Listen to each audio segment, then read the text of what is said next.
It's evergreen. It's always relevant. Thank you so much for joining me, folks. If you don't know Stephen Robinson, he publishes the Play Typer Guy Substack. I'm going to pull up a few of his articles. You should absolutely subscribe and listen to the podcast. If you don't know me, I'm Evan Stern and I publish certain thoughts. Today we are talking about McCarthyism and it being a bipartisan project. So I have a thesis that I'm going to lay out, and I want you to tell me if I'm right, where I'm wrong. And I have some of the articles that kind of point in this general direction. So we're going to look at those as well. Let me first say that I don't agree with everything that Heather Cox Richardson says. I feel like that's a disclaimer that I have to lay out. But I think she gets a lot right. And one of the things that I appreciate about her writing is a historical perspective that helps us to understand red baiting goes back even before the 20th century. That even during Reconstruction and the post-war era in the 1800s, maybe it wasn't exactly the same language, but red baiting has been a political constant in American history when there were things, even just the right to have public education and basic public works. It's been used by a more conservative power structure to try and stop or slow or undo that progress. So when we use the term McCarthyism, I have found that I use it sort of as a shorthand to describe general red baiting, general left punching, and McCarthyism as a term has come to be really apt, in part because Joseph McCarthy and that era was a such a pronounced, such a massive leap forward for that kind of politics, and not just in Washington, but throughout labor, throughout corporate America, such that as a general shorthand, McCarthyism has now become a term that describes something that happened before, during, and after that era.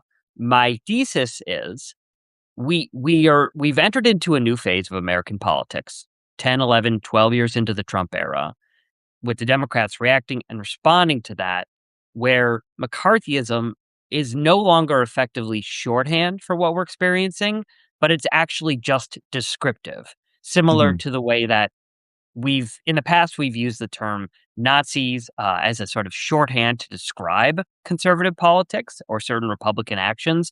But now we have an actual leading American industrialist and top campaign donor to the incoming president, who's deeply embedded with the American military, doing Nazi salutes at the inaugural of a new president. You have to just use the Mhm. term Nazi descriptively. We now use the term fascist descriptively, not as a sort of in any way hyperbolic shorthand. So I'm going to pull up some examples and elaborate on that. But just off the top, what do you think? Uh, I agree. It is actually, I would say, two things kind of occurring. We can get into sort of the actual sort of red baiting and calling people communist or whatever, and how that is sort of related to what's happening with Democrats uh, um, feeling that they can't call rightly so an administration with an actual Nazi in it, Stephen Miller, or Elon Musk, who's an actual Nazi who murdered people because like Brian Schatz folded on calling the actual deliberate withholding of medicine from brown people Mhm. murder, but as it was some sort of oopsie. The sort of resistance of sort of labeling that, I would say, and this is perhaps pretty confrontational for a Sunday morning, but it's my own experience, Bring that it.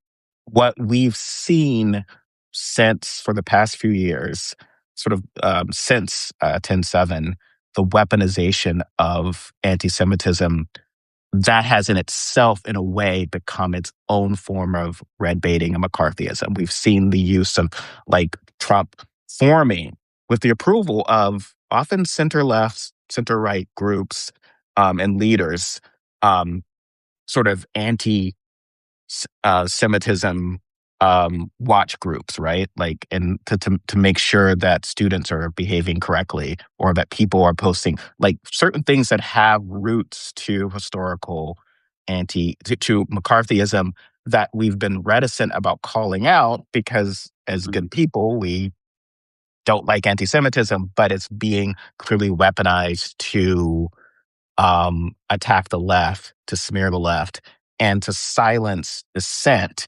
and specifically to silence criticism of a right wing government, a foreign right wing government that is committing actions that we would consider fascist, but they're sort of um, weaponizing anti-Semitism to sort of like create a shield for that discussion. Um, and I think that's been very discouraging to see over the past few years, especially for those who've had sort of personal experience with some of this sort of, I call it new McCarthyism. I couldn't agree more. It's impossible to separate out the sort of decades long march of the anti-Semitism industrial complex from the contemporary attacks on DSA, the smearing of the really where all the energy, where the kind of the only game in town is in the Democratic Party and electoral politics today, smearing socialists as communist, smearing socialists as being anti-American, has become pretty fully merged with smearing anybody who is Palestinian or sympathetic to Palestinian rights and Palestinian humanity in the wake of the genocide in Gaza, smearing them as anti-Semitic, as anti-American. And one of the things that is fascinating and tragic in the 50s, it was a very anti-Semitic, overtly sort of traditionally anti-Semitic Oh yeah. propaganda, right? The idea was it was not a coincidence that Julius and Ethel Rosenberg uh, got got the death penalty. It was this idea that Jews were a fifth column, Mhm. and Jews and communists and sexual subversives were undermining America, particularly in the Cold War in the fight against the Soviet Union. And today, that's been mapped directly onto Muslims and Mhm. pro-Palestinians, including many pro-Palestinian Jews, of course. But not to interrupt, but there's also my friend Noah Berlasky has written very well about this. But sort of the identity of Jews has been linked to sort of to the point where people are saying you are not a real Jew. So some like Fred Yeah, Gutenberg calling Bernie Sanders an anti-Semite, um, Trump. But like, again, a lot of pro-Israel groups love Trump.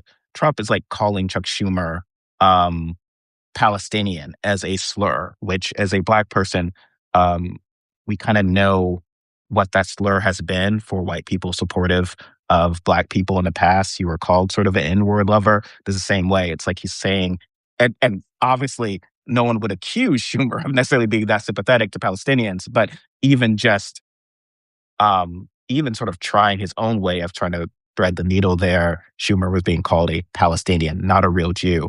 But yes, everything you described, that fifth column, the idea of anti-American, communist, destroying America, all that from the 50s has been mapped onto Muslims.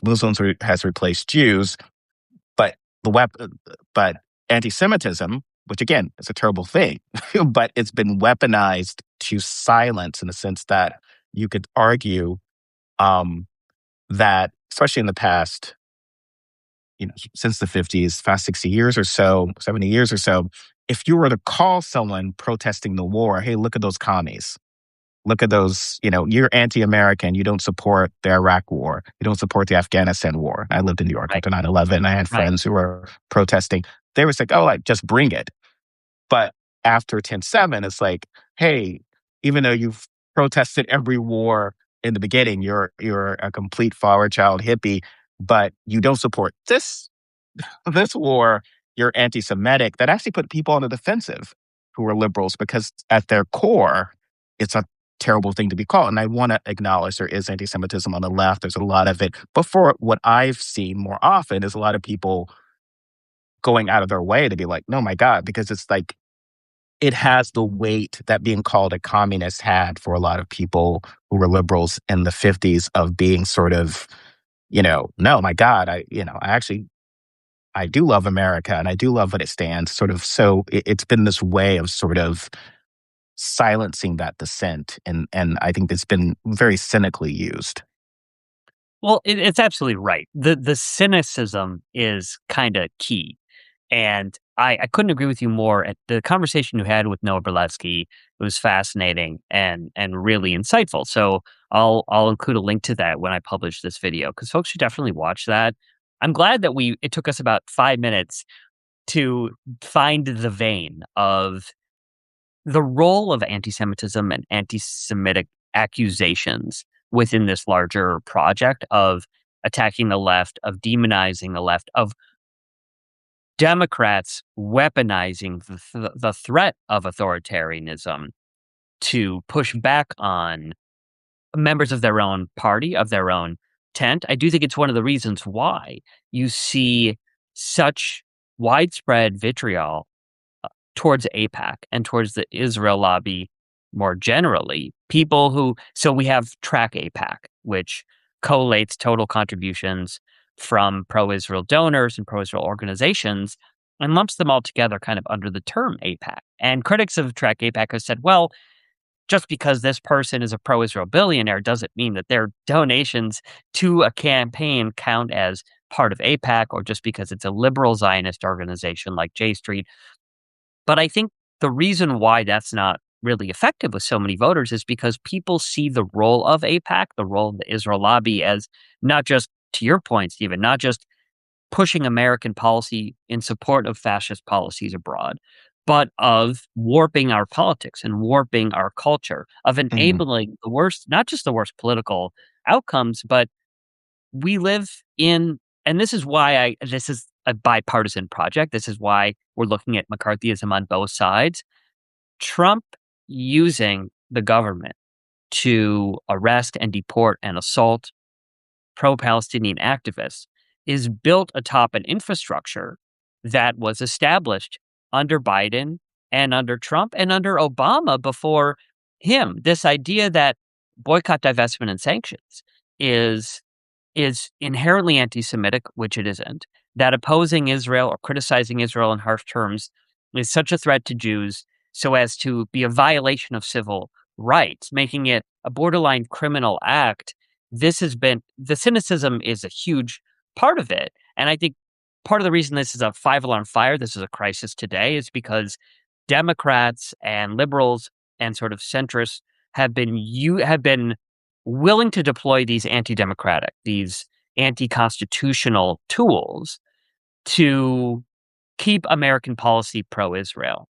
And now that those tools are in the hands of an open authoritarian, of an actual Nazi regime, it has led to not just state contracts for educators or companies being denied, it's led to people actually being sent to a gulag, which is so undeniably authoritarian, so unquestionably illiberal that it really exposes the whole project as being, inconsistent at best with what the Mhm. Democrats are supposed to stand for. I want you to weigh in on that, but I do just want to say thank you to anybody who's watching and providing your comments or questions or your likes. I do try to record the live chat. So when we publish this video, your thoughts are also going to be included. So by all means, speak up and let us know what you think. But your take on the role of Democrats criminalizing BDS, demonizing pro-Palestinian supporters in a way that,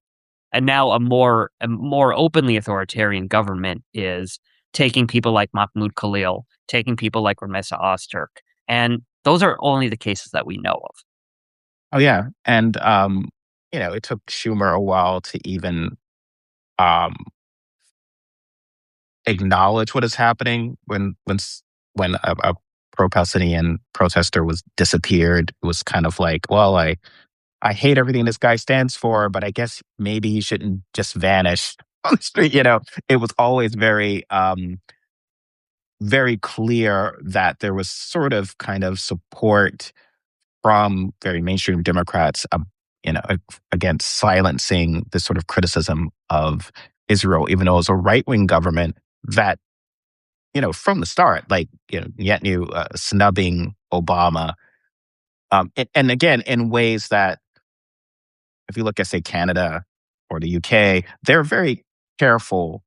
We can kind of state that they probably don't care much for Trump, some of our Mhm. European allies, but they don't make a clear they're not a partisan actor. They've tried very hard. You're not going to get, you know, the British Prime Minister to appear on, you know, Joy Reid's podcast and talk about how Ted Cruz is terrible or how, like taking Right. side. I mean, the stuff that Yeah. Netanyahu does is like that's clearly, and so to the extent that Israel has become a sort of partisan issue, clearly it's not necessarily due to a rise of anti-Semitism, but more of a sense of this is an overtly right-wing government that has a lot that aligns itself with a fascist regime, says Trump. Like, Mm. you know, and there's been, and I've written about this before elsewhere, um, where Hillary Clinton and Rahm Emanuel have tried to do this sort of thing of the one bad guy actor with Israel. So the problem is that it's just Netanyahu, but Israel is awesome otherwise. And, that Right. would be fair because in the extent of like in America, and I've traveled in Europe, people are kind of like, yeah, I like Trump, but America's great. And we know, but that's due to a fact that it is clear that there is you know, we can debate how viable, but a viable anti-Trump coalition in America. It is very clear there are people who oppose this doing. They're in the streets, they're protesting. There's a even if, even the most centrist Democratic administration is a clear in many ways, if you're sort of and from a European ally, very clear contrast to what Trump's doing. Whereas, if you look at actual polling, a lot of Israelis do support kind of what is happening in Gaza and that sort of thing. So that's a larger discussion. It's a very difficult discussion to have, right? So Yeah. it's easier to sort of paint the idea that it is just as one bad actor. But that, I think most people, when they've asked me when I was traveling abroad, like, oh, well, Mm. replacing Trump, the idea of someone other than Trump is not like, oh, well, if JD Vance replaces them, everything would be great. They kind of understand that JD Vance is possibly even worse. So, if we're essentially looking at a right wing government, a right wing view of, in Israel, th- criticizing that is not inherently anti Semitism. Similar with APAC, to go back to that, it's like everyone acted as if Abdul Al Sayed was inherently anti Semitic for opposing, despite essentially as a liberal having a very clear sense of we shouldn't have insane amounts of money in politics that are not representing the grassroots. That's already consistent with his views. It's not like he's all the money in the world, but I hate Jewish money. It's like, no, this is bad, and I resent that I have a candidate being propped up by like $60 million in in a single race because of our positions on, a foreign power. And the people would say like, oh, well, he's obsessed with Israel. It's like, well, why is a foreign government or lobbyists for a foreign government obsessed with removing me, Right. keeping me out of office to the point that they're paying all this money? And it's not even a true liberal debate because then the money is now going to Mike Rogers, which realistically, but it's clear that Right. their objective is only for, which is not centrally. You could argue it's like, okay, well, how does this help Michigan in general? They're putting everything into for about making sure that the government will continue um, a foreign right wing foreign government's agenda, and we've seen that agenda has been disastrous, in the Mm. extent of what we've seen with Iran. So the idea that people would be critical of that, are anti-Semitic, if they're critical of that trying to sort of steer the election in that way is again unrealistic to me.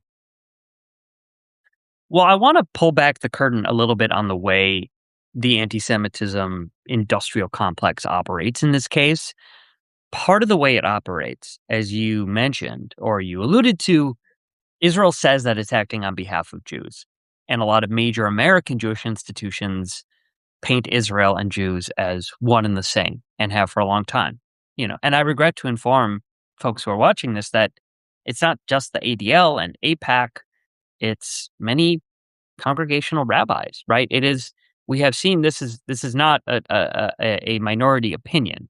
So part of the reason we have this idea that to criticize Israel is inherently anti-Semitic, or that supporting genocide is somehow inherently Jewish, is because we're getting that from Israeli leadership and pro-Israel leadership, which of course we always have to caveat that the largest Zionist bloc in the United States are Christian Zionists.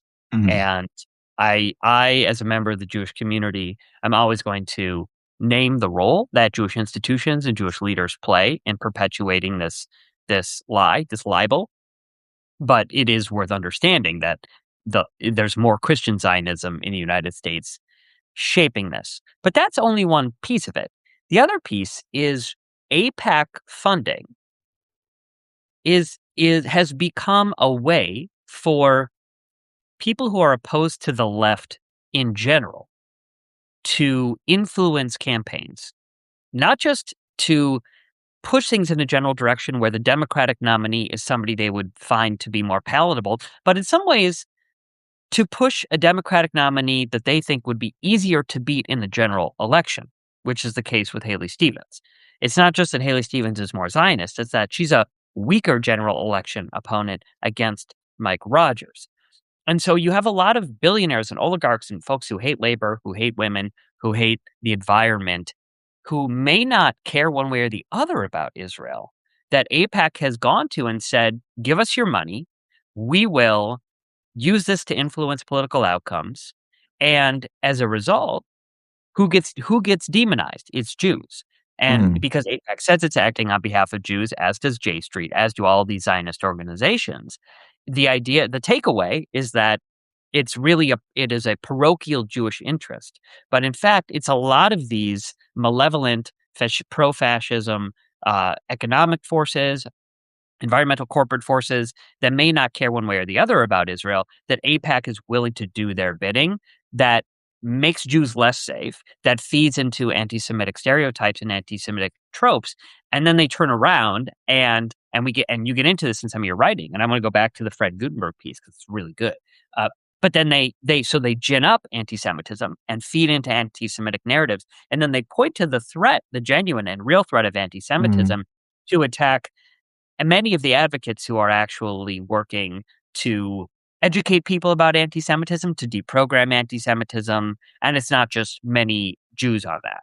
Well, You're it's sort of you silence enough that, and we saw this somewhat with MAGA, and I'm not, let's say, obviously, um, supporting MAGA or Trump voters, but there was a sense of when you silence dissent. So certain issues that should be discussed, there was a period where that was being silenced, let's say on affirmative action or women's rights, certain things with like you don't have these polite discussions. And then you have the bad actors, starting with Rush Limbaugh, right wing radio, or Fox News, and then Trump. Then it was sort of like, well, I'm just going to say it. So then you only had the bad actors speaking these things. And then it was very easy to sort of try to marginalize those bad actors without realizing that there were a lot of people who, like say on immigration, had positions similar to those bad actors. The bad actors are the only ones actually coming out and saying it. And you could have prevented the bad actors from gaining a foothold if you'd just been willing to have the dialogue. And I think that's been a lot of what's happened. Um, it's very interesting because with often the silencing of discussions about Israel or questions about Israel, the common things. I've worked at publications and people can know the past publications I've worked at.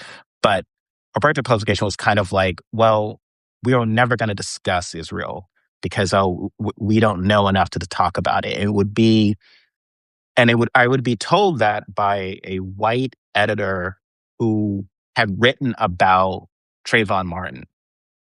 It's like, okay, well, you seem to think that you are an expert in writing about that or right. about any other racial violence, but the implication is that I don't know enough. I don't have enough advanced degrees to talk about what's going on in Israel. And Enough on the similarly, ground experience. exactly, and that sort of silencing of it, and it would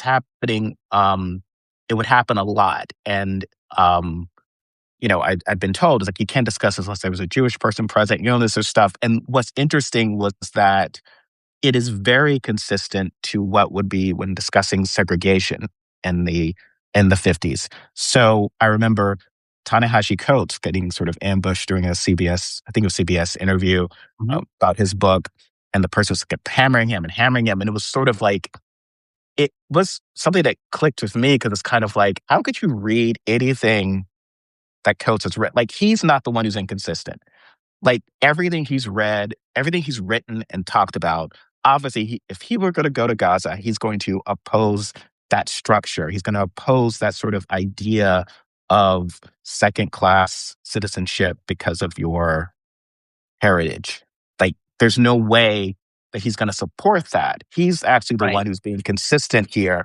But then there was everyone who's kind of telling him, like, "Here's why you're naive to even try to say it's anything like your personal experience, um, and Mm. anything, and you don't understand," and sort of criticizing him. And again, and I think he said this as well, that was said during segregation.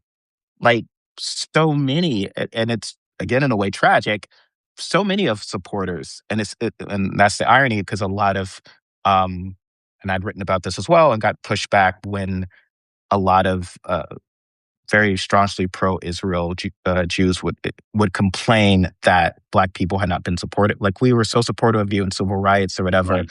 Right. and Juliana Margulies is one of the classic ones of saying that.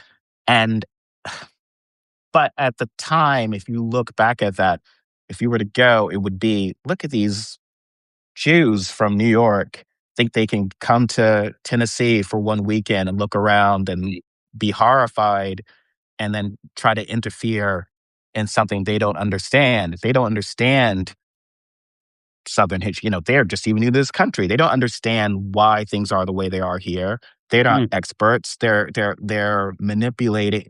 They're Stay in your screwing up lane. our way of life. Yeah. And that was sort of the same thing. It was a sort of like, somehow, to me, it's like if you're trying to like explain why your moral revulsion to something is naive, that's get a lot of it, right? It's like, "Oh, no, this doesn't seem right." It's like, "Well, here's why it's right." And so I think that's what we've gotten so much of, like, and it's not working anymore, of like, "Well, here's why we need to keep sort of bombing people into the Stone Age, or we need to kind of, actively oppress them, or we can't trust them. We need to do things that you would otherwise qualify as war crimes."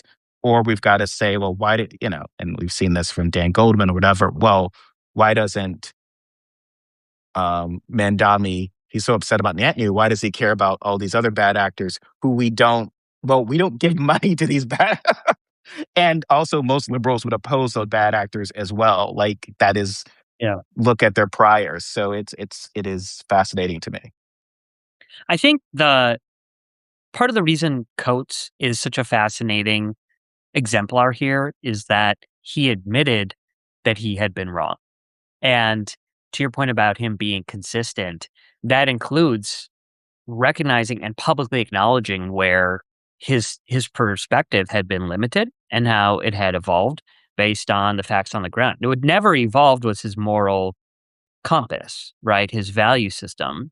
And I think part of the reason you saw Tony Dokapil and CBS and many others, former colleagues of the Atlantic, have this extreme reaction to him was him displaying what we would expect from a liberal, which is that sort of moral consistency, really kind of exposed folks who couldn't see it as clearly as he did as being fraudulent or maybe not so liberal. And part of what I love about the message is that that experience was all pre-October 7th, right? And so the book comes out and Coates goes on this tour in the wake of the genocide in Gaza, when public opinion had changed so much because it had become undeniable what Israel had become and kind of had always been. But the book itself is written before that even happens, and it's still already so clear to Coates. I do want to, I also, I'm going to go back to the Gutenberg thing, but I Sure. really appreciate how you talk about segregation and Jim Crow because In preparing for this conversation, I did a little bit of research. I went back to learn more about McCarthyism and that actual era, and to see really how complicit the Democrats had been. And spoiler alert, extraordinarily complicit. It's not just Truman coming out and making a presidential assertion about rooting out communists and folks who are a threat to America. It was Dixiecrats at the time who really jumped on and were very on board with, we look at it now and say McCarthy was this Republican, but it was very much a bipartisan project. Just to remember that in the Civil War, right, Lincoln was a Republican, right? And the Democrats at that time were much more of a pro-slavery party. And from then till now, like it didn't things didn't switch. And we go up through the early 20th century and the 50s and the actual McCarthy area. It's like you still have all these Dixiecrats, right? And what I would submit to you is that Fred Gutenberg is a Dixiecrat. Mm, Now, I think it's interesting because he's an activist, right? He's not an elected official. He's not a media figure, and he's somebody who comes to notoriety through horrific loss. And look, our hearts go out to Fred Gutenberg. mhm. Nobody, whatever your background, whatever your beliefs, should ever suffer the incomprehensible loss of losing your child, let alone losing your child to gun violence. So, Yeah. it's not to discredit him, but he has done, I think, a really admirable thing and taken his tragedy, his loss, and, weaponized it against the status quo, which is an extremely out of control gun violence problem in our country. And he deserves credit for doing that. But the thing that's really off the rails here, and I appreciate you pointing to it, is and part of what I love about your take is you later on in this essay, you go on to point out that Rashida Tlaib, the candidate, the politician who he's attacking, is actually extremely good on gun violence. Like when it Mhm. comes to the policy that he organizes his entire public identity around, she's actually somebody who he should be championing. But there's something about his support of Israel that seems to lead him to make these statements. I just want to quote what you wrote. Gun control advocate Fred Gutenberg raged against uncommitted this weekend during a particularly vicious rant against Democratic Rep. Rashida Tlaib, who'd criticized Representative Haley Stevens for taking, quote, corporate PAC money from the companies hurting Michiganders. Gutenberg supports Stevens in Michigan's Democratic Senate primary in the sense that he really loathes Dr. Abdul El Sayed. Gutenberg posted, "Hey, Rashida Tlaib, you're a cancer on the Democratic Party in America. You and your stupid protest vote are the reason we have a second Trump term. You are not a Democrat, but you certainly use the party. Like I said, you are a cancer." Mm. Now, And the title of the this essay is about fascism. the demonization of a human being, and I even before I'd written this, I'd posted this on social media, and his defenders would say it's fine. She's a terrible person. She's a cancer, without ever really examining why they have such loathing for her or Ilhan Omar. People who, if they were just random, I would say Christian white or, people who just had their politics otherwise, other than this one area, you would never see this level of demonization. And I did use the rather confrontational term stab in the back narrative that Gutenberg is promoting, because it's not true. The data is very clear that Kamala Harris did not lose Michigan because of uncommitted. This is where people on the left disagree with me as well, because I think a lot of people who are uh, um, pro Gaza believe that hurt her. I would say it hurt her, but I think it wasn't determinative. It's not why she lost Latinos outright. I think it's always hard to do counterfactuals.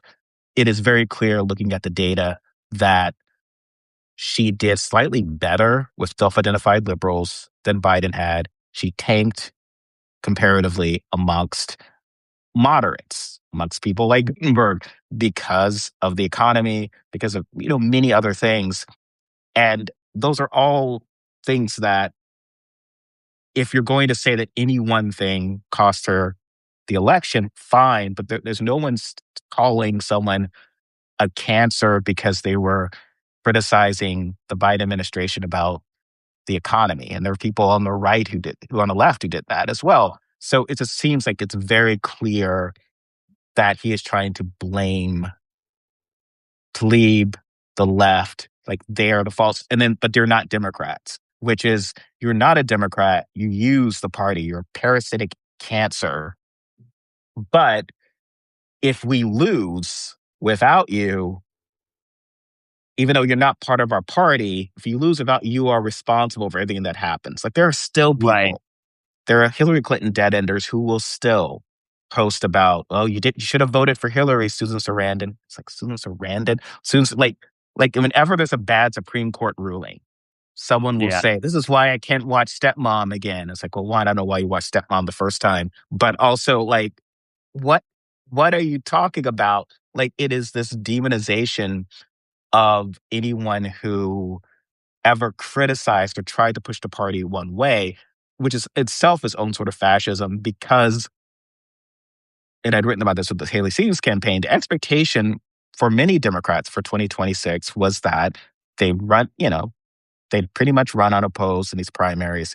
And then there'd be no real debate, because the only time to really debate issues if it's you and me, right? If we're running against each other in a primary, we're part of a coalition, but we might see things differently. We're going to have a vigorous debate. One of us wins and we run against the Republican. But once we're running against a literal fascist, then it's no longer about healthcare or, any sort of economic issue. It's more of like, we need to keep the fascists out. So it's this system of like, we don't actually want to debate issues. All we want to do is put these people forth and then say, okay, well, you have to vote for us, or you're responsible for the fascists. And that to me is so incredibly cynical. Like, when it is, I want to ask you about this, because there is a sense of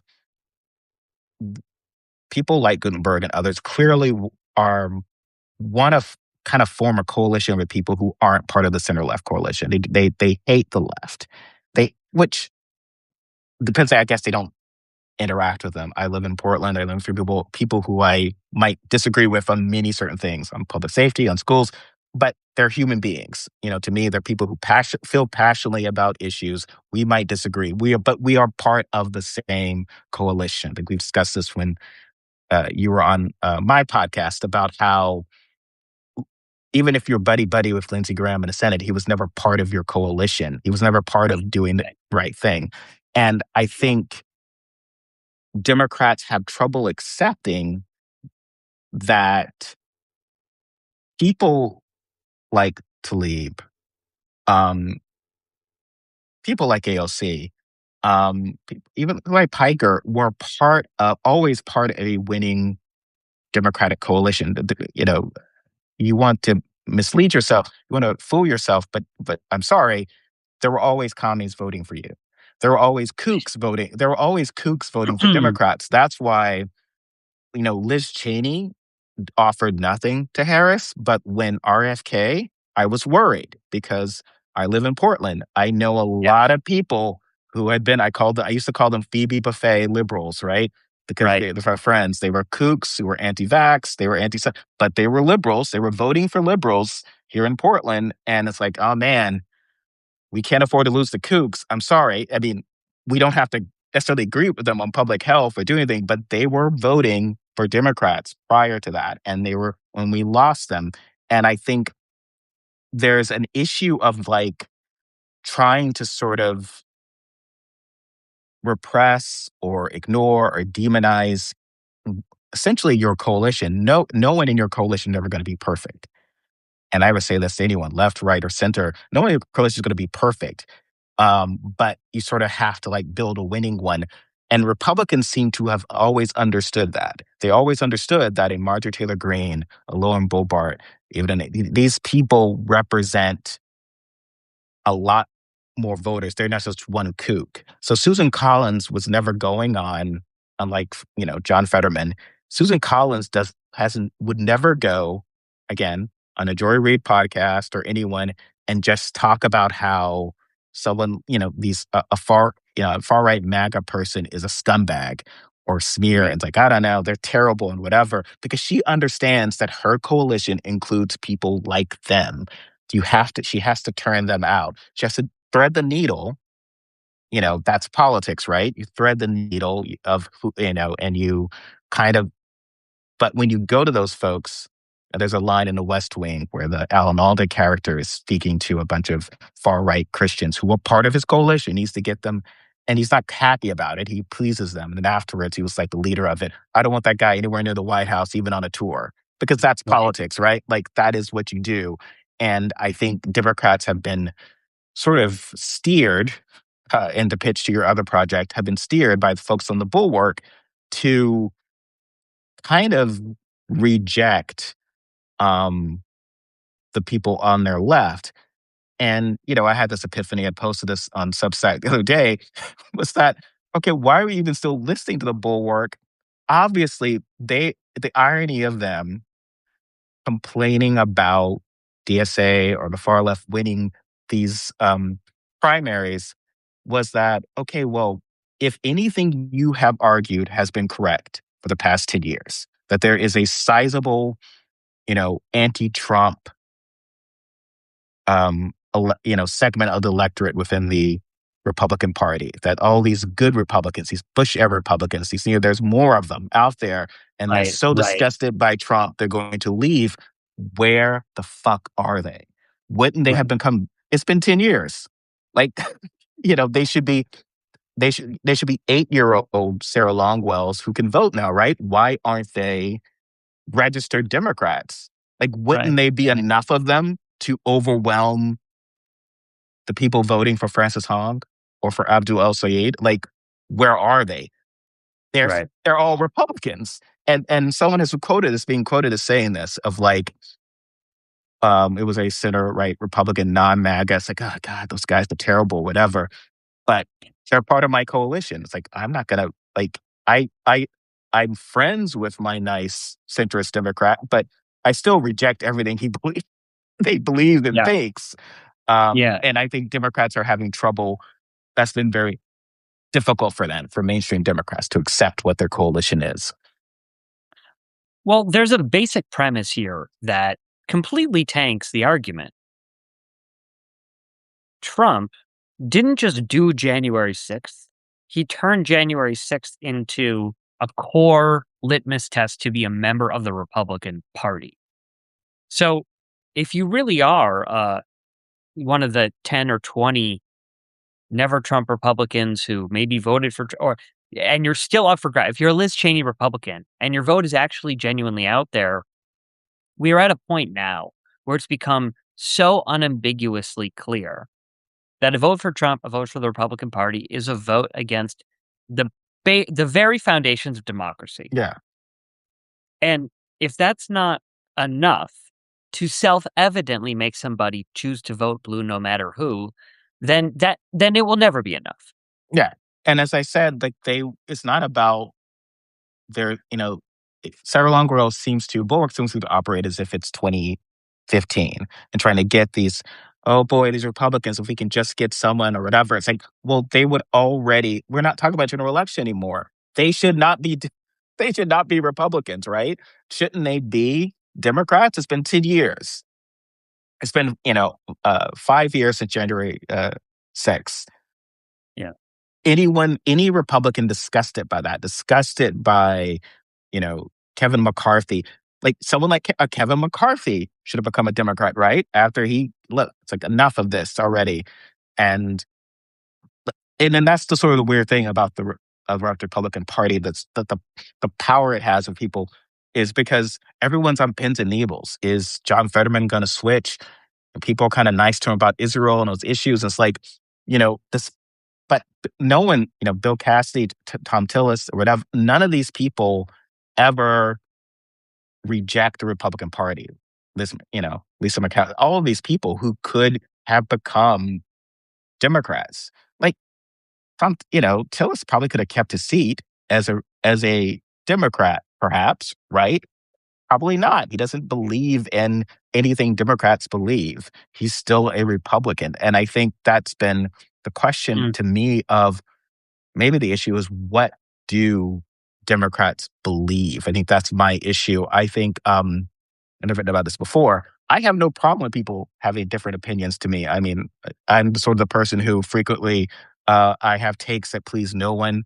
I'm either on whatever day of the week I'm being called on social media a misogynist Bernie bro or a heartless neolib. Like mm, nope, I please no one. mhm. But my sense is just like, this is just what I believe. And I think when people talk about this, they just look for a politician to say, here's what I believe. So, like Amy Acton in Ohio, look, genuinely, if you genuinely believe this, and I might disagree with you, but if you genuinely, this is what you stand on these issues from, trans rights and voting rights, fine, go out and make that your point. But when it seems as if Democrats are kind of looking at polling and saying, okay, here's where I can thread a needle and win, I think then it just looks like you are overly cautious and calculating and also not behaving as if the Biden administration never happened. Like that's been a lot of that, right? Don't you feel like the idea of like everything is just like the question is to, okay, all we need to do is to run a moderate who doesn't scare swing voters. And he's just going to, that candidate will then go in and restore norms and Republicans will Yeah. be nice again. And it's like, I think like that's been tried. I mean, and I think Mhm. like you aren't even sort of I think that's what a lot of voters are kind of freaking out over, right? Like the idea is like I don't like we tried this. We tried it your way. Like Yeah. Liz Warren specifically stated that like I don't know, a nation that elects Trump even once might have some problems. We might need to kind of get under the hood and really fix what's going on.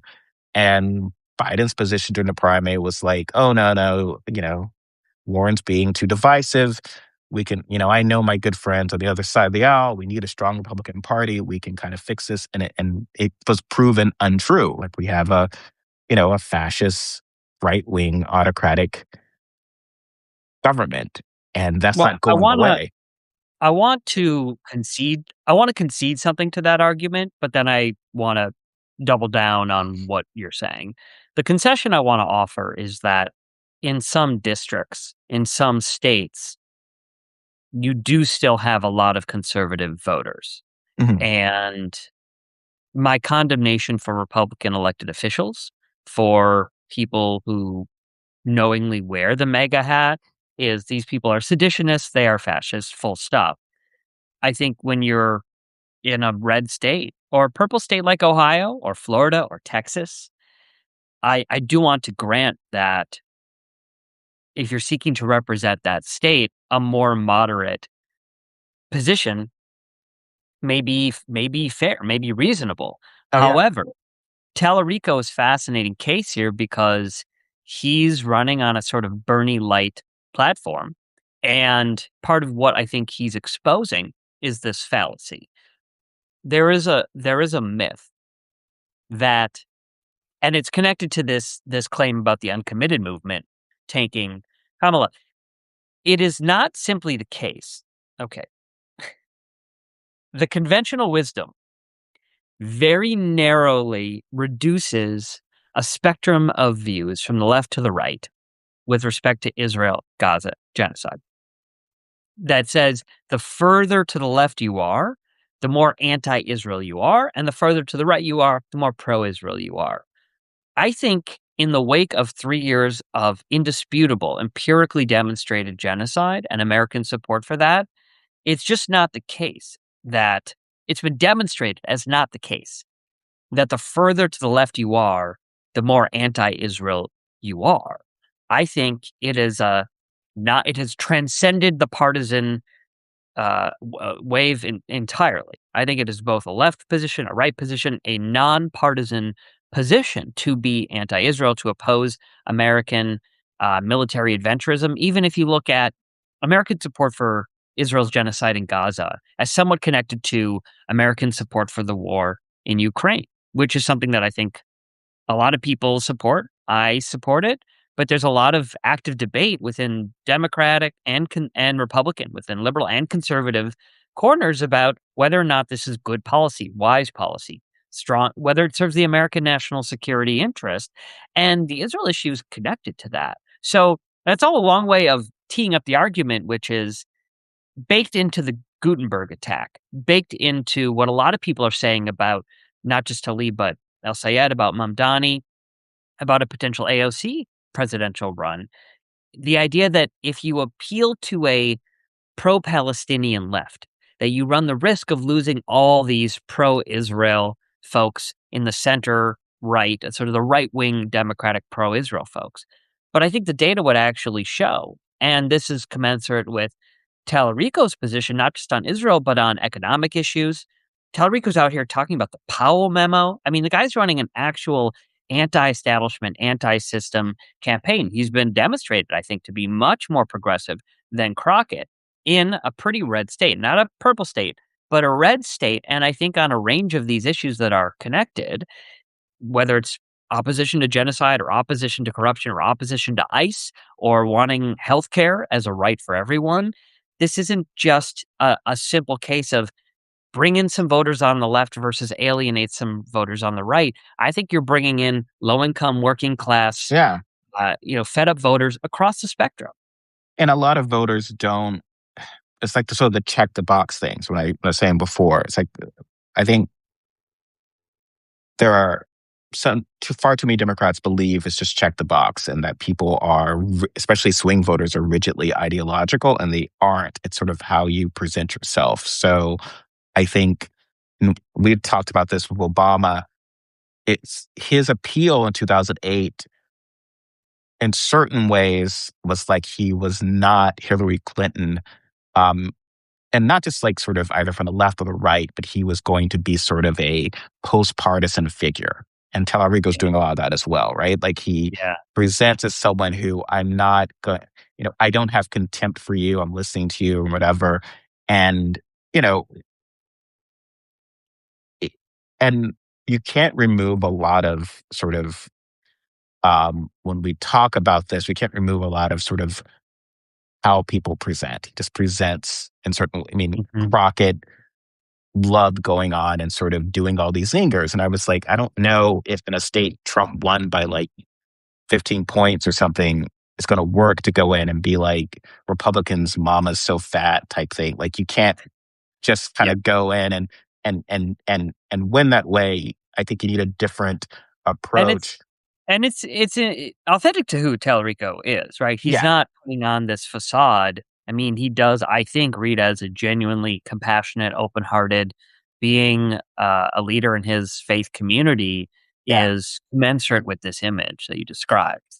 I just, I think every place is going to be a little bit different and sort of how you kind of, Mandami was always kind of, and Mandami's very example of the same with Obama because it was sort of, I voted, given my age, I'd voted for Bill Clinton in 1992. And I remember kind of a lot of people I grew up with in the South who had issues with him. I could say, okay, well, he's a womanizer, right?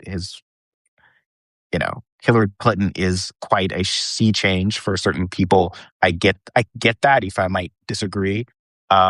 Whereas, there was a lot of because on paper the Obamas were sort of kind of upstanding. You would get a lot of sort of over the top contempt that just seemed like, oh, well, what this is coming from the place completely crazy. Similar to and I had friends who were had conservative parents who were kind of like, yeah, I got why they didn't like the Clintons, but whoa, I'm kind of really concerned. And similar with Mandami, it would be like you get people who are just like, oh, look at him smiling. You can look in his eyes and see how he hates Jews. And I'm like, oh my Right, God. he's so sinister. Yeah, Yeah. it's just stuff that's out of like, But El oh, Sayed as well. yeah, what I'll say it is like you're just inclined to just loathe this person. Um, Mm. even some of his cockiness. So, we've had folks like from Nara Tandon, or Yeah. Shannon Watts who have kind of gone after him in ways based on his sort of he's a sexist misogynist, but it's sort of very coded in ways that just Yeah. wouldn't, especially if he were if he was a white guy running like sort of even Tim Ryan in Ohio that would be like, "Oh, yeah, this is what we need to see." And, he needs to be like, as someone said, Alyssa Slotkin was saying, "We need more alpha male energy or something, or alpha energy," Right. whatever the hell she Right. was saying. And like suddenly, like, well, why is El Sayed's cockiness or whatever Right. not appropriate? And Obama was pretty cocky as well. I think he Sure. was just a master at presenting it in a way that because politics is Yes. just it's a performance in certain ways, and It you can't yeah. list every reason as to why. I think Democrats get very upset when the resume doesn't work. They'll put on paper like, "Well, here's the resume for this candidate," and if people don't respond to them, it's either racism or sexism. It's like, well, it's not just that. It's like you've got to. It's people respond to someone from kind of genuine human level. So, yeah, I see you have something highlighted here, so I'll throw back to you, and I'm gonna give you off field. Yeah, well, I wanna piggyback off what you said, and then I wanna, quote you back to you on the Fetterman of it all, because the Overton window is kind of the key here. But just to say that Obama was cocky in a way that read as Harvard cocky, Yeah, as it was cool. He was cool, and it was a way that a lot of mainstream folks could get on board with. Obama is the bridge from Clinton to whoever's next, and I would argue that is El Sayed. El but El Sayed, it's painted in a certain way, just like Hassan Piker, right? They said, we desperately need the Joe Rogan of the left," and when the Joe Rogan of the left emerges, he's denigrated in all these ways, in all these illegitimate I would argue illegitimate and intellectually dishonest ways, but I flagged this particular essay, and I'm gonna link to all these essays when I publish the video. And a reminder for folks who are watching, chime in the chat because I'm going to publish the chat as well when I publish the video. But I really love you talking about Fetterman and the role that he plays. Folks, if you haven't watched the Fetterman appearance on Jon Stewart, it is a phenomenal primary source document and an incredible window into the way our politics actually works. And I don't watch all of Jon Stewart's stuff or listen to them all, but even at a 1.25 or 1.5, this is a conversation that I really think is must listen. Fetterman says so many things that are disgusting, embarrassing, bizarre, unhinged, racist, not supported by the facts. But what the reason why I think this is such an important piece of media of our era is that Fetterman is severely brain damaged. And what he doesn't have is a filter. What he doesn't have is any sort of self control. And I think that Fetterman is speaking from a position that is rather widely shared amongst establishment Democrats, amongst not just elected officials, but in folks in the media, folks in academia, folks in the organizer space. Fetterman is not alone. He's just unique in that he doesn't have the ability to to lie to you, to lie to us in the way that so many others do. And so this piece you wrote, I'm gonna quote it because the Overton window here is a crucial principle when we talk about democratic McCarthyism and democratic complicity in this. So you said Republicans are just very good at pushing the Overton window, while Democrats just slam it shut on their own fingers. Republicans normalize the members who have outright dangerous views, whereas Democrats can't seem to find room in their big tent for members with views that are simply different. You don't have to agree with the socialist members, but you don't have to go full Joe McCarthy. I support universal health care, and I would editorialize to say conservative Democratic governor of Colorado, Jared Polis, has claimed. I support a strong social safety net. The only way to accomplish those, and history has proven this, is through capitalism and the free market system and the clarity that it creates. This is not, by the way, you're not writing this in 2008 or 2012, but all of these essays you publish 12 years into the Trump era, importantly. Republicans and many centrist Democrats, you continue, have documented history of labeling all those proposals as socialism. Democrats who are worried about socialism could at least call out the predatory capitalism that Republicans impose when in power and that too many moderate Democrats willingly support. Yeah, I mean, it's just it. He says, "I," and we get this again and again, right? With the centrist Democrats will say, "I support all these things, and let's work with Republicans to achieve them." And Republicans laugh in their face and just say, "No, we just want to screw the poor, and like we're not going to do any of those things." What are you talking about? And so it's always weird when like Pelosi or Biden would talk about we need a strong Republican Party. It's like, well, a strong party wins elections. Like, what do you mean by that? And I do think what Pelosi and Biden had meant was that a strong party apparatus. So their view was that um, the Republican elite lost control of the party apparatus, which allowed Um, the folks to come up, and Democrats had a strong party apparatus because they stopped, say, Bernie Sanders, um, right. and It's a so really revelatory. Yeah, I think you're absolutely right, and it's actually a pretty profound indictment of how these folks with tremendous power in our party now for decades, how they view the party itself and what role they think it's the our party is supposed to power. serve. And they believe that they're losing that. So when people are freaking out and talking about DSA hijacking or DSA hostile takeover, I've written about this as well. Mhm. Like the hostile takeover, it's like, okay, well, do you understand what a hostile takeover actually is? Like, this is just Right. voting. People vote, like these are people voting an election for something.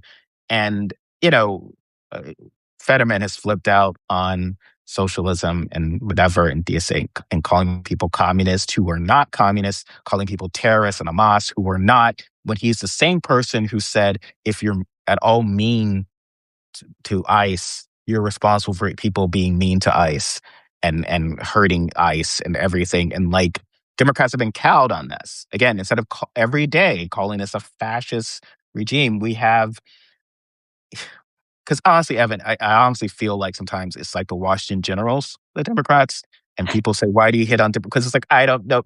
Like, Yeah. why are you afraid? Like, Republicans the Trump regime is openly fascistic. You've got Stephen Miller, instead of being locked in a closet somewhere, he's out there in the White House saying his crazy Nazi stuff.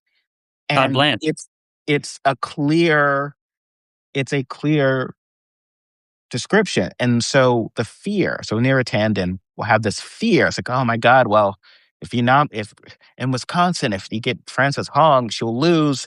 And then we'll have the Republican who won't respect the election results in 2028. It's like, okay, well, isn't that the problem? Like, in Right. theory, in a democracy, Right. I Yes. should be able to move.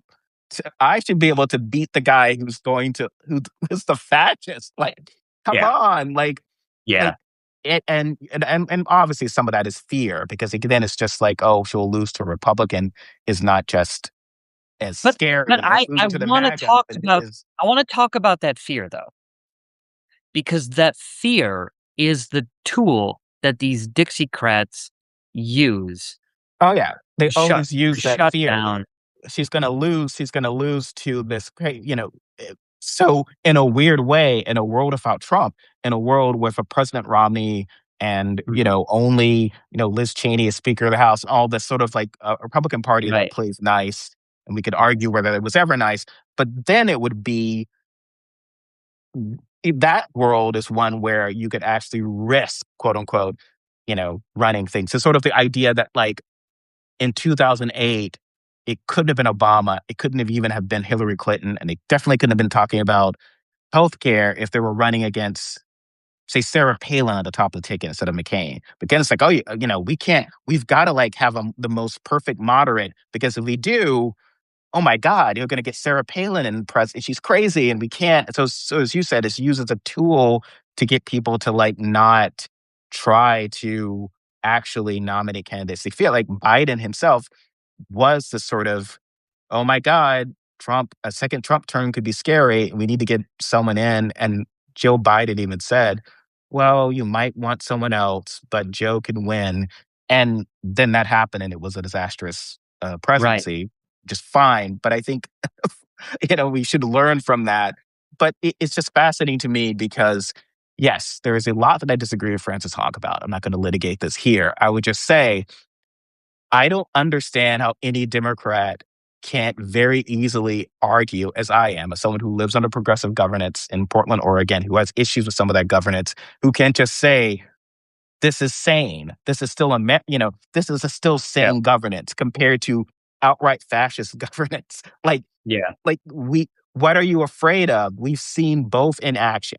So Well, you're afraid of you're afraid of land acknowledgments, and you're afraid of like maybe right. all the stuff you're Pronouns. afraid of, Yeah. which or even I want to be fair. If think because there are issues of education, public safety, I get a lot of that, and there are issues there. I get that, but again, also, I know that I can vote these people out of office. I know, you know, President AOC is not going to deny disaster relief to Alabama, which Trump is doing. Right. He's denying Right. disaster relief to states that vote against him, like violating federalism and a social contract.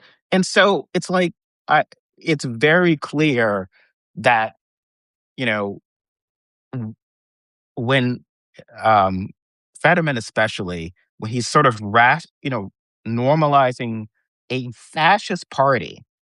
Here's my buddy Dave McCormick, who just voted for, reflexively because he does every time, votes for Trump, enables Trump, voted for Blanche, and all of this. But oh my God, those that DSA scumbag, the Pontiac Platner El Sayed, which is slander. Because what does El Sayed have in common with Graham? Are you talking about actual? You're Right. not talking about ideology. Right. You're You're trying to calling them link Hamas. him. Yeah. Well, and you're linking him to someone who With the dropped sexual out assault. of sexual Yes. assault, and that is like Yeah. El Sayed, as someone said. El Sayed is like Obama is pretty much a choir, a boy. He's nothing like that, and it's really No. repulsive. He's Um, yeah. and Mayor Tannen did it immediately of like, well, maybe there's something like that out about him. And it's like, well, no, there isn't. Like, No. that's just totally I untrue. I have so much I wanna say Please yes go and ahead. to that. Well, I'll just pause for station identification because 'cause we're into hour 2. This is Certain Thoughts Substack. I'm Evan Stern. I'm here with my friend Stephen Robinson, who publishes The Play Typer Guy. Is that right? The Play Typer Mhm. Guy? Yes, you should subscribe, and you should, also subscribe to his podcast.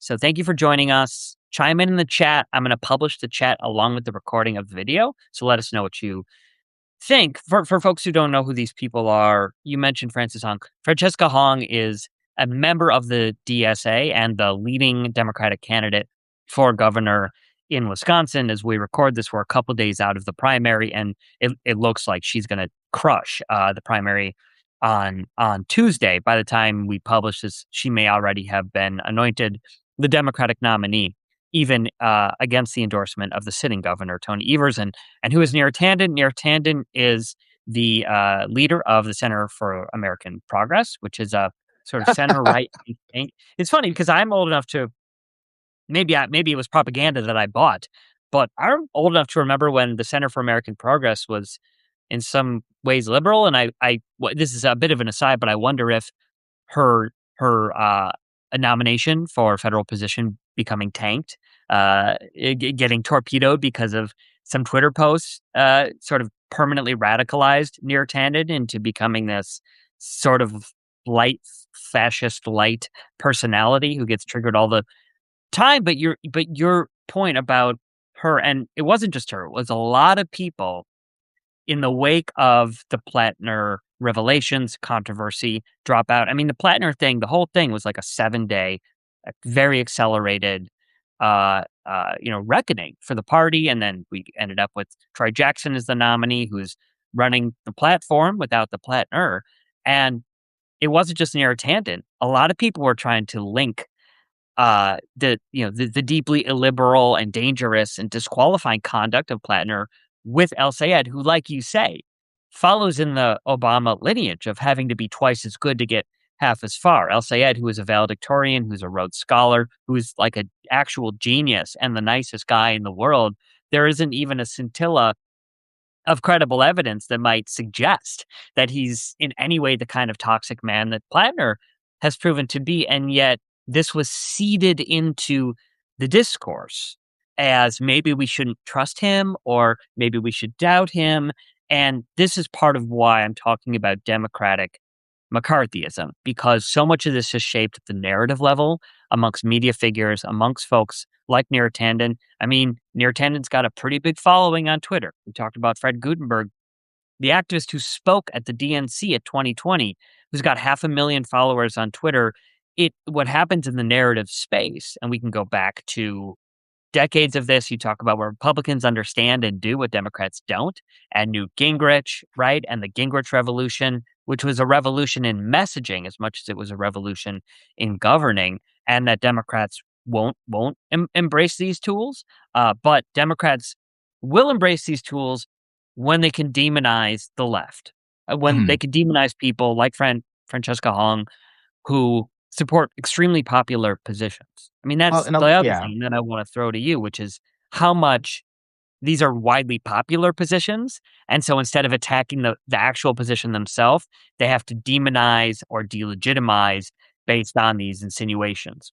A lot of it, see, you talk about McCarthyism, a lot of it is uh, also, there's a sort of illiberalism there when I think about some of the scandal whispering, because if you, having watched the film Clue, when communism was a red herring, one of the characters, Yes. his big secret was that he was gay. Now, we live in a world now, fortunately, where um, Pete Buttigieg would not be exposed as gay, right? And that end his career.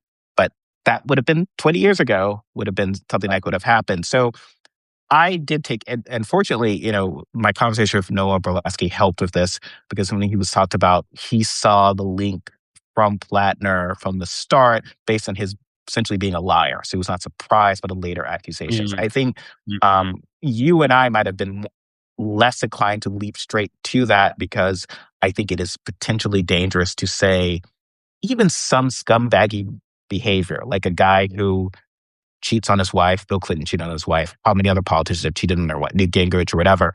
I don't think that Right. Gingrich, who cheated on his wife and left his wife with cancer, that doesn't mean he's a rapist, right? That doesn't jump to that, right? And I don't think that just generally being a scumbag online, to women and the sort of stuff, or posting terrible stuff, I might disagree with that. I don't. I think it is dangerous when it's all linked to, and there are people who are doing this online stating, "Oh, any sort of bad act leads to this." It's sort of like, I think that is sort of opening a Pandora's box in sort of stating that, like, as you're saying, the sort of McCarthyism. It's like, oh, these anyone who has any human flaws, and Noah and I discussed this. It's like, look, in politics, especially if you're running against the establishment, it might be better to be the choir boy and have no, I don't know, they're probably social Right. serial killer choir boys. I don't know why I revert to that idea of like choir boys are Sure. certainly nice. But you know, uh, I think that there's this sort of sense of, and there was some of that with Tallarico, right? Like there was a trying to like, Right. oh, well, he dated his coworker, and dating your coworker is non-consent, and Or so he forth. It's follows sort of, OnlyFans models. He's a horny guy. yes, it is weaponizing again. The left has had an issue of weaponizing things that we consider part of being a good liberal, but weaponizing it to then do the new McCarthyism, which is sort of unfortunate, which is just sort of like, here's how we can destroy someone personally. Um, and I think one of the big reckonings, having been in my 20s during all this, during the Clinton impeachment, Lewinsky scandal, and all of that, was like Dick Gephardt had said, like, we need to stop the politics of personal destruction. No one's perfect. Let's not beat up on each other over this. Like, and I think that's been some of it for the longest time. And I think the weaponization of it is a concern. I think it was so, and it was especially to me. Obviously, I was suspicious of Plattner when it happened, but I was especially. I felt like, oh my god, this is so cynical. When like the next day, it was like, oh well. maybe it's too dangerous to nominate Al Sayed. It's like, okay, well, this is just, you're just weaponizing stuff and doing smears and doing an innuendo. And that is just not, Concern trolling. that's Yeah. not, it's just not cool. And, there has to be a better way of it than that, of trying to like win elections, Yeah. like nominate candidates who can run on their own. And I think that was the challenge of Haley Stevens. We last time we got together, Lindsey Graham had just died. Lindsey Graham, one of the things that made him a fascist was his willingness to come out and threaten Americans with the insurrectionist mob, with mob violence. Lindsey Graham came out during his lifetime and said, essentially, if you don't vote for Trump, you're going to see violence in the streets. And he was willing to not say that's a bad thing or that shouldn't happen or let's arrest these people or maybe that's a reason to not vote for Trump. He was threatening Americans with Trumpian violence. This is the same thing that I see coming from Neera Tanden, right? The argument is if you vote for El Sayed, if you vote for your own self-interest as it relates to economic concerns, environmental concerns, rooting out corruption in government, getting American foreign policy right, you and I are old enough to remember that Tupac line, "We got money Mhm. for war, but can't feed the poor." I mean, that is the campaign promise that El Sayed is running on. And Neera Tanden and many others come out and say, if you vote for money away from wars and money to feed the poor, then you are making it more likely that Trump is going to be able to maintain power Mhm. at a Farm moment when we're seeing. Sorry? Oh, I said, I'm sorry, Farmer Brown will come back for anyone who's read Animal Farm. Correct. Yes, yes. And that is not. And so when we talk about fear, they're threatening us. They're if they really oppose ICE death squads, then don't threaten me with ICE death squads if I don't vote for your chosen candidate. If you really genuinely fear concentration camps being built all over this country, don't threaten me with the likelier outcome of me ending up in one if I vote for the candidate that you oppose. That's why Mhm. this is McCarthyism, because Yeah. I don't think these people are genuinely afraid.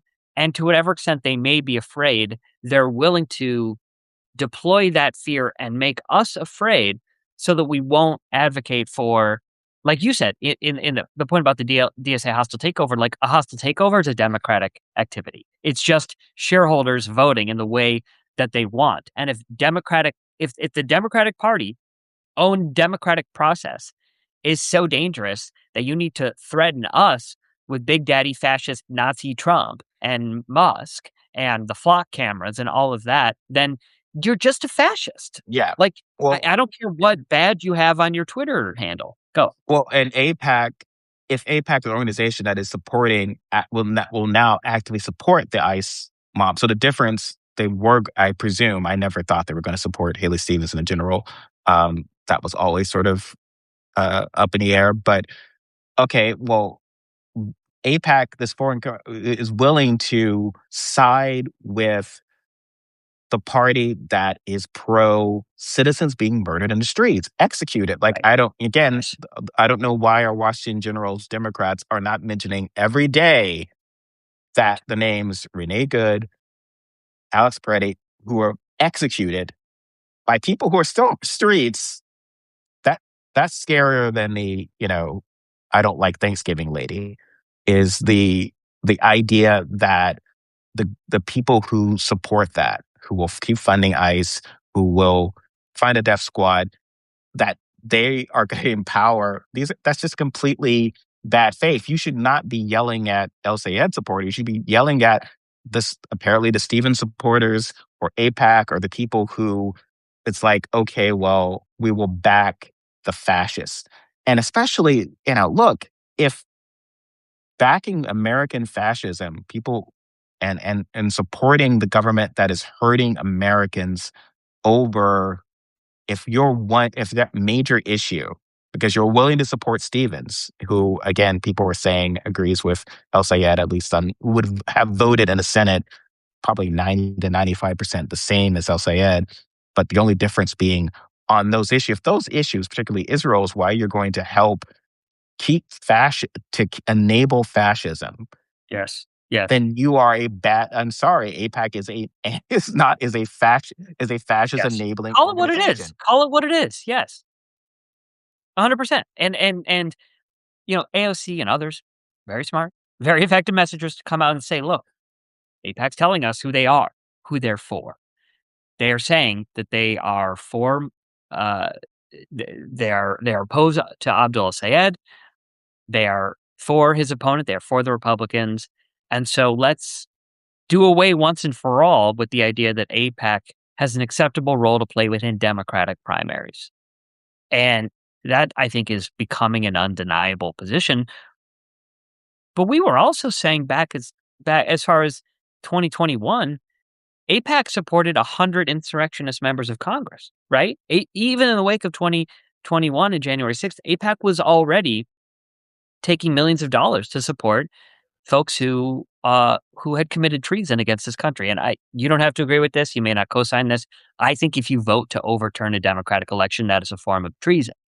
And AIPAC was throwing millions of dollars behind those candidates. That's before 10/7. That's before the last few years. I This is fascism. I think it's perfectly rational and reasonable to say AIPAC is at the very least, a fascist supporting organization. But what does it mean, Stephen?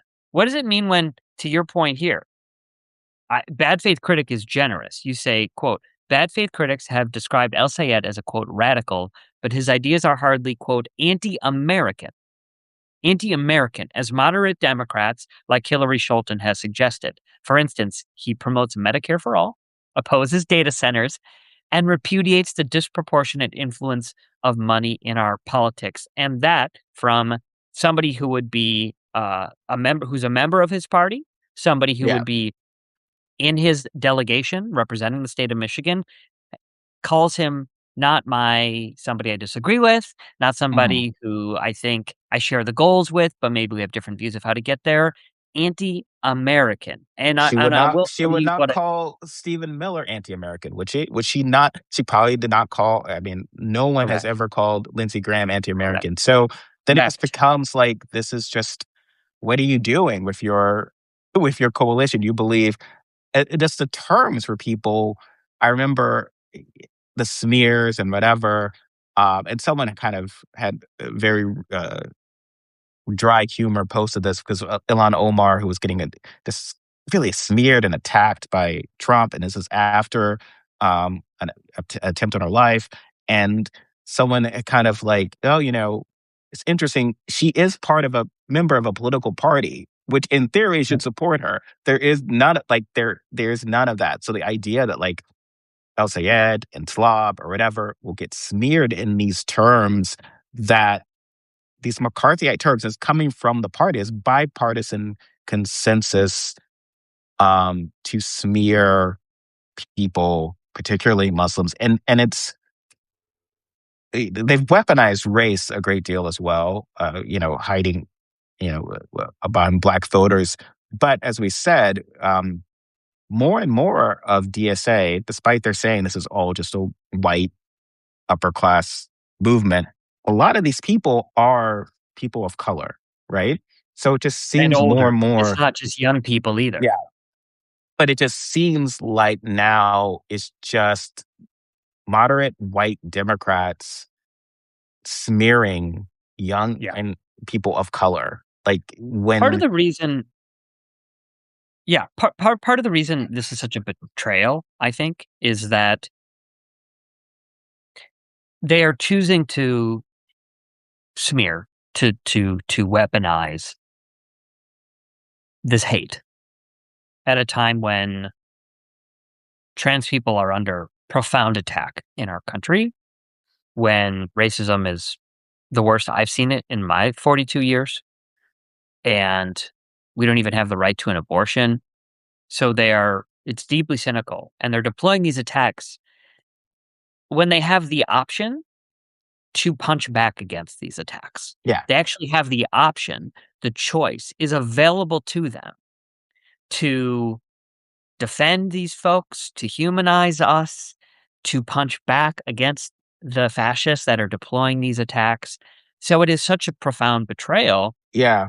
when they could uh, utilize their massive Twitter following or their elected position to undermine this anti-democratic narrative, but instead they give it oxygen. They lend their credibility to it.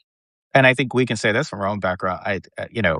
With anti-Semitism and with calling someone a racist or calling someone a Semite, I would challenge Democrats to you should have the same bar or threshold that you would for calling someone transphobic.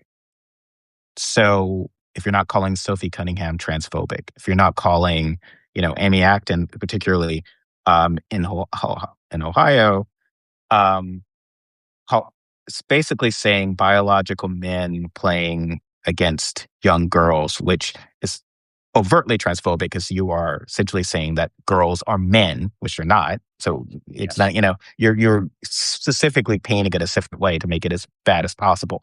But if you're not willing to say that that is transphobic or is anti-American, but you will say that Right. El Sayed is an anti-Semite, no Yeah. matter like, and with El Sayed and Mandami, they will they will make these statements about how they respect Jewish people, like Jewish people, and this is like, and they separate, they don't consider Judaism, and there will be well, that doesn't count.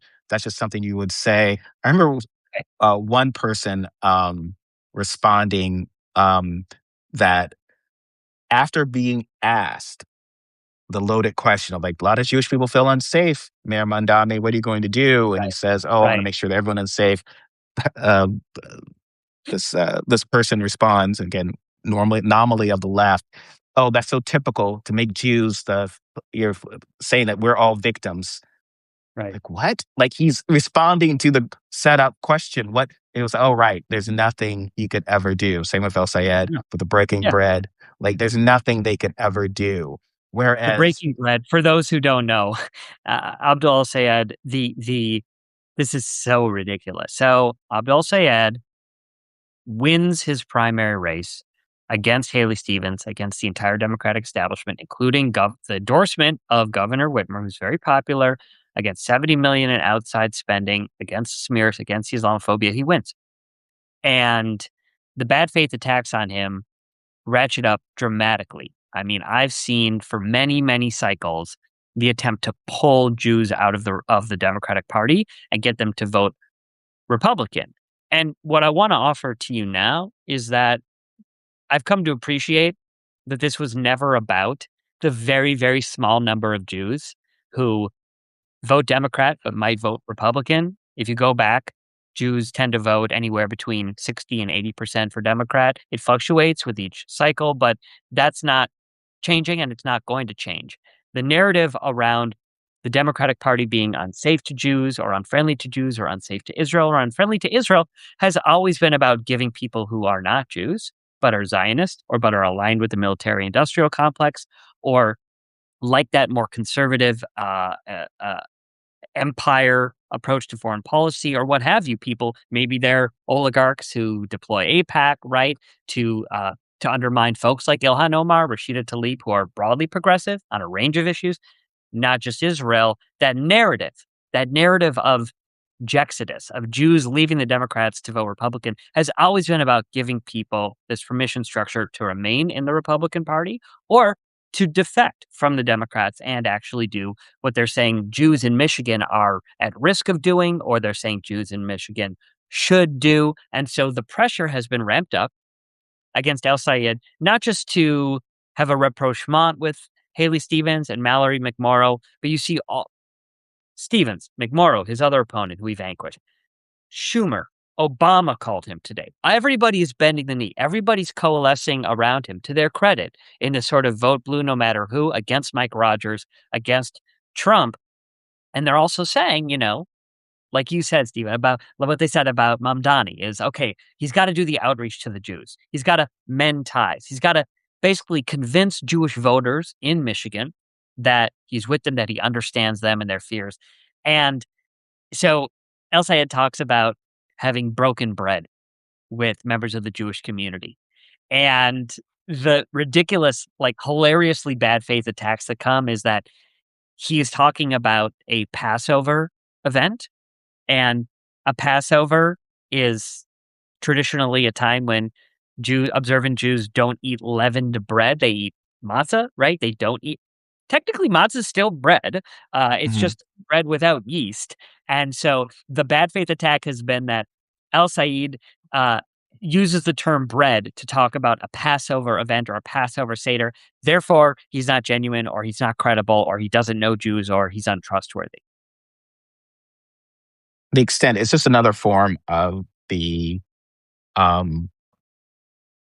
of the McCarthyism, and it's just the bad faith you sort of see again, and it's depressing because if you live as I have dealt with racism, you know the core of racism is not just growing up. What I realized it's not just that people dislike you because you're black. Well, obviously, that's bad, right?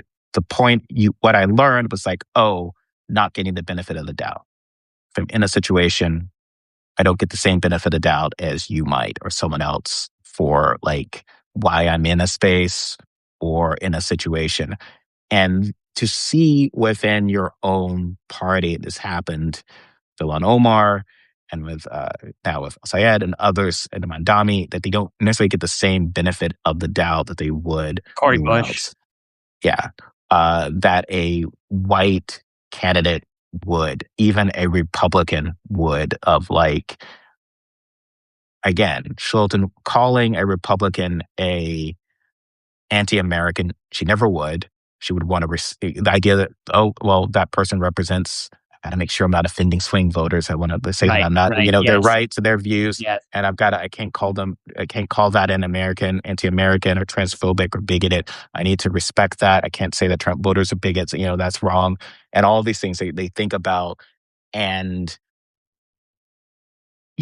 what is dangerous about that would be it would be one thing if it's just like they legitimately believe this, and it's part of what they do.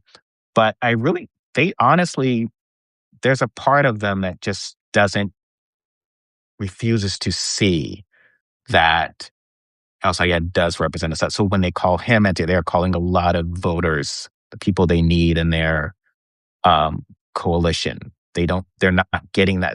They're not realizing, as I said much earlier, the same thing the Republicans realized about Marjorie Taylor Greene and other far right extremists in their party. Well, they represent a lot of my voters. They're part of my coalition. I need to kind of do this wisely. And I mean, and it's something that, you know, it's JD Vance is odious, but his no enemies to my right approach, his Yeah. support of people on his right, even someone who had insulted his wife or insulted people like his wife, had said something awful about Indians and so forth. He had defended, oh, people say terrible things. He was offended that. The reason is that the average swing voter, again, who's not that ideological, can sort of respect someone who doesn't turn on their friends for political Yeah. gain. And Well, I this is a think that is huge. something that is they believe they believe that that Obama won because of Jeremiah Wright repudiating him, and that so if they want their Jeremiah Wright moment with El Sayed, and I've seen people write this already. You just need to reject Piker and just like Jeremiah Wright. And it's like I don't think so. I mean, that one, I think that was more for white Democrats, and then there's a reason. I don't think that McCain refused to mention Jeremiah Wright out of the goodness of his heart. He just knew it wasn't a compelling issue with the economy and the crapper. So I think there's a sense that, but rejecting your friends, looking like someone who will ditch your friends or ditch your coalition is not a selling point. No. Um, and I think that there are way too many Democrats who just want to believe that like they keep mentioning this. So just like how many you know people on my left punch left, hurt some marginalized people, which of my marginalized people who aren't my major donors can I offend, and I can Mhm. I can win an election, and I don't think that is very effective. I think just run on actually what you believe. Don't try to smear people. Um, you know, I there are, again, lots of things I disagree with Hong about in Wisconsin. I just would say she's actually running a campaign. And that seems to be the thing, right, Evan? It seems like there's this sense of like, how dare Hong and El Sayed, leftists. I've seen this a lot online. You're risking Mm. fascism again because, well, because they should essentially should stand down and not run campaigns because apparently you can't find someone to actually run a compelling campaign against them. Like as Right. I wrote, like you maybe McMorrow could have beaten El Sayed. You chose to side with someone who would support the establishment completely and not acknowledge, like, McMorrow was at least willing to be like, I don't know, we need to do something different. We need to not. I'm not going to vote for Schumer again. Like to listen to what voters were saying, but you wanted Yeah. the complete opposite. Um, Yeah. and finally, I would say, sorry to go back and forth, and this so much is going through my head on it. Yeah, yeah, yeah. Kristen Gillibrand, who is terrible. I think I obviously had I was fine with Franken departing, but what we've noticed, especially with Gillibrand's silence during the mayor's race when Cuomo was running, who had sexually harassed women.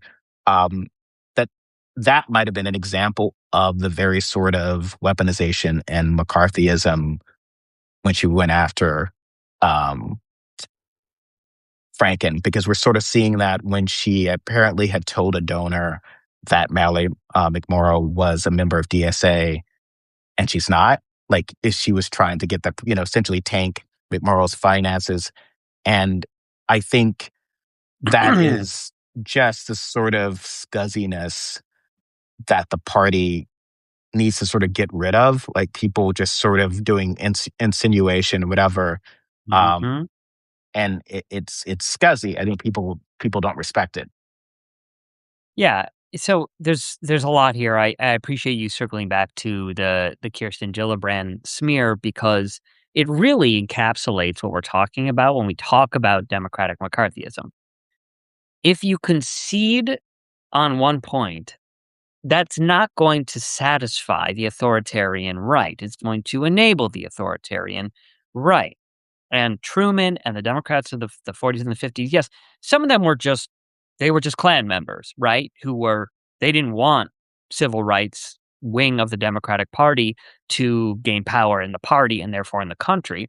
But some of them genuinely believed that if they owned anti-communism, if they owned this fear, that it would pull some of the wind out of the sails from the Republicans. And what history has shown is that when you concede that communism is evil and that communism is anything other than one way of doing your economy, then you give the rhetorical you mint the rhetorical weapon of smearing anybody with that scarlet letter, right? When you concede that to be critical of Israel is to be anti-Semitic, you mint that scarlet letter that can be deployed in any way. Then, if you're going to say, well, the word socialist is the same as Republican, and socialism is anti American. If you're going to validate that argument, then you're going to give anybody, whether they're with you or against you, you're going to give anybody the scarlet letter of socialist that they can use to smear and undermine people, no matter how skilled or qualified. We see in the case of AOC somebody who is a generational talent. We see in the case of Al Sayed somebody who isn't even a member of DSA. He's got a actually a great answer about capitalism, about this sort of Mm. abstract. He's got a fabulous answer, but they're still smearing him as part of this threatening anti-American democratic socialist. And then here with Gillibrand, if you're going to say that DSA is a cancer on the party, or it's going to be what's the term that they keep deploying? It's not a pest, not a pestilence to the party, but a threat Answer, to the party. answer party, yeah. Yeah, then we see in the case of it's Gillibrand McMorrow is somebody who is decidedly not DSA. She's very much in the center of the party, at best. Like, not this isn't even remotely believable. But if DSA is going to be a smear that the authoritarians are going to use against any Democrat, I mean, you and I went back and forth a little bit in the notes comments about this. I think we have different perspectives, or maybe Obama was such a talented politician that he let everybody believe what they wanted to believe about him. But I took Obama as somebody who campaigned as a populist, somebody who campaigned in many ways along the same lines as El Sayed, as Francesca Mhm. Hong. And these folks have come a long way and they're reacting to that. But we're old enough to remember whether it's Obama or Kerry or Biden, that they're going to smear the Democrats as Yeah. socialists regardless, as a Yeah, Muslim terrorist regardless. I would say that Obama actually succeeded where McMorrow did not, where he was able to threat because John Edwards, who has many problems, obviously, but John Edwards had run on a very overtly populist campaign, especially in 2004. He had the two Americas, one for the rich, one for the poor. It was something, I mean, Mm, he was very much pushing the populism, and Obama sort of threaded that needle. So he was there. But his speeches were so broad, like you could, I mean, to me, it's like the proof is in the pudding and the data. So he did extremely well with black voters, but not he wouldn't have won with just that. He did very well. If you look at the caucuses, he did well with college students, young people. I mean, you're younger than I am, but by a decade or so. So yeah, folks like you, white liberals, and so forth. In I don't think anyone's an idiot, right? So I think that the liberals who were siding with him, the progressives who saw him as the guy who got inspired by him, we're generally hearing something. I mean, hope, change. He was like specifically yeah, challenged those things that kind of go into that. I would say, to your point, with more like what I found especially odious about the smear from Gillibrand there was that it was just the association. Same thing when they tried to like you're associating with right. Riker. So that is Yes, McCarthyism. The yes. association. I don't need to say more. She's a member of this group, which again, Mhm. if it's a group, then you need to actually be a member of it. But now it's like, so, but she couldn't make the case on anything McMorrow believed. It was like, well, you probably shouldn't donate to her because she voted for this, and this, or this X, Y, and Z, which is what, you know, uh, generally even from progressives who I might disagree with, who will say, well, this candidate, my issue is that this centrist candidate voted for this. They voted for this Trump nominee. They voted to fund ICE. It's They substantive. voted for whatever. Yeah, It is substantive. Here it's like, she's a member of DSA. And I'm right. just It's like, guilt by "No, association. Have you now or I don't ever know been a what member DSA of? is. Exactly. Yes, You're a member of DSA. I yes, don't really know what it is, but it's scary. And so I guess I should not donate to someone who's this DSA is terrible. DSA is scary. And it's like they can't right, like like with AOC, like and all these other folks who, she was a Justice Democrat and that was being demonized for a while. And it was sort of like, right, well, right. what does it mean? Especially because Sanders has been in office for a long time. So how scary is it? Like he's a self-avowed socialist. So is your idea that El Sayed will get in office and be Bernie Sanders for a long time? I mean, but the centrists kind of go back and forth with that because they say that Sanders has done nothing, but then also he's done nothing for decades, but socialism is Right, really scary. It's like, well, right. it has to be one or the other. But he hasn't destroyed the world yet. He hasn't done what like a lot of elected Republicans have done. You have the paper trail. So yeah, it is this McCarthyism coming from the left is scary. Particularly, people ask why I criticize Democrats often, sometimes more than Republicans. It's not. It's sort of, well, we have to. The true sort of political fight right now, we talk about a two-party system, is arguably within the one party, the Democratic Party. And Yes, then it's like, how do we deal with essentially the foreign powers? So it's almost like, okay, how do we best contend with our yes, enemies in the Cold War? So how do we best contend with our enemies but that's the Republican Party. It's a fascist or, organization. Um, and we've got to figure out how to Yeah. how to sort of best manage that. And I've It been from really the longest saying, like, look, you know, you don't have to support LCA. You don't support Tom. You don't have to support these people. But I don't know, where were your better candidates? Like, it is very much. And Van Jones said something yeah. similar, but it was like, I don't like, this is scary. This is like why it is sort of this kind of fossilized leadership, this essential laziness and of wanting to hold on to power that got us with Biden and it got us with, you know, Harris running a very safe and cautious campaign that was disconnected with what's happening on the ground. And then the party just sort of like, and the only response to failure is to find who to scapegoat. So instead of fixing things, it is like, who is the scapegoat? And so it's like, when Fred Gutenberg talks about the cancer, and one of it, it's all about who can we scapegoat for our own failures. And they're trying to do this again. It's like, oh, well, if El Sayed loses, we'll scapegoat the left. How can we hold on to our power within the Democratic Party? And it starts to make you think, and we can close this out, it starts to make us think that it's essentially about maintaining controlled opposition, but not about actually winning. So it's like, because when Lisa Slotkin or whatever talks about some sort of imagined good old days for the Republican Party, it's usually always a period where, like Reagan, the far right government's in control, shifting things to the right, and Yes. you just have controlled opposition. Republicans never feel that way. And Republicans don't romanticize the Clinton years or even certainly not the Obama years, where they're sort of in sort of a controlled opposition against no, it's Right. like, this sucks. Like, we don't want this.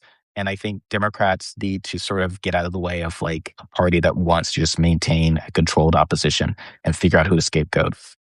You said it. It is about who's gonna fight the Nazis harder. It really is a battle between and the proposition is who's gonna punch Nazis harder, and the people who are in the country club with the Nazis and take the same donations as the Nazis take and caucus in many cases with the Nazis are pointing to the people who punch the Nazis the hardest and saying, if you're a member of their club, then you're actually enabling the Nazis. These are the people who are even willing to call the Republicans the Nazis, that if you so much as call them. So if the question is who's going to punch Nazis harder, I would think we would at the very least look to the people who are willing to call them that. People who are willing to call it what it is. I was sharing earlier. It came up on my For You, 14 years ago, working on the Obama campaign. It was me with a cardboard cutout of Obama and Congresswoman Jan Schakowsky. What a time! The Mm. sign says for health insurance reform. I mean, it's just incredible how that was still progress, but how Obamacare was like the big thing that so many people rallied around. When I think we look back now and say like that that was crumbs. Yeah. I mean, I have to go soon, but I think the one thing that what helped was that it was essentially targeting things that the middle class would approve of, which has helped it maintain. I think we still haven't cracked the code of doing anything that perhaps helps the poor more so than the middle class. Because that's usually the hard. I mean, the reason that I think that ACA repeal failed was because things that were that greatly enabled for the middle class, like pre-existing conditions and having your kids on to 25, became something that he couldn't let go of. But what do you have here? So this is from the California Post, which let's just say it's the New York Post. It's Murdoch Media, right? But this they are quoting a Hillary Clinton appearance on Kara Swisher, and I've got a whole lot I could say about Kara Swisher, but it just goes to what you were saying about this is about power and holding on to power. Clinton isn't somebody who anybody should listen to, yet she still gets a primetime speaking slot at the DNC, even when the uncommitted movement is denied the opportunity for actual elected Democrats, currently serving Democrats who have endorsed Kamala Harris. But this just speaks to what you were saying: is Hillary Sure. Clinton on Kara Swisher's podcast saying not going on and saying Democrats are not. She could even say like Democrats aren't communist, and I don't like communism, but let's not pretend that that's what we're dealing with. Democrats are patriots, and Abdel Sayed is going to improve the bottom line for like she could. There's 100 things she could say, but what she says is this is going to be a very effective attack, and she talks about polling, and if Trump is saying this, then it must be effective. And so at this point, like you said, I do think it's about power, and that's the role that somebody like Hillary Clinton is playing in this Mhm. conversation. It's been almost 2 hours. Thank you so much for My pleasure. giving me so much of your time, and for everybody who joined the conversation. This has been such a rich, uh you allowed me the opportunity to think through some of the stuff that I've been noodling over in real time and weigh in with your perspective and your expertise. And like I said, I'm going to include all the links to the essays that we touched upon, as well as some of the supporting stuff, whether it's the Fetterman Stewart interview and what have you. Before you go, do you want to briefly plug your Substack, your YouTube, and whatever you might Yes, be working on right now that you're publishing soon? yes, please, head over to playtyperguy.com, or on the Substack Playtyper Guy. Please subscribe, and I have actually a paid subscriber sale going on if you wanna check, as long as and my most recent piece includes, a photo of me in my youth and my underwear, if anyone that's an encouraging thing. And then also my YouTube, I definitely would appreciate if my subscribers or listeners would go and subscribe to me over there. Also, the Play Typer Guy. Thanks, everyone. Thank you so much. Talk to you soon.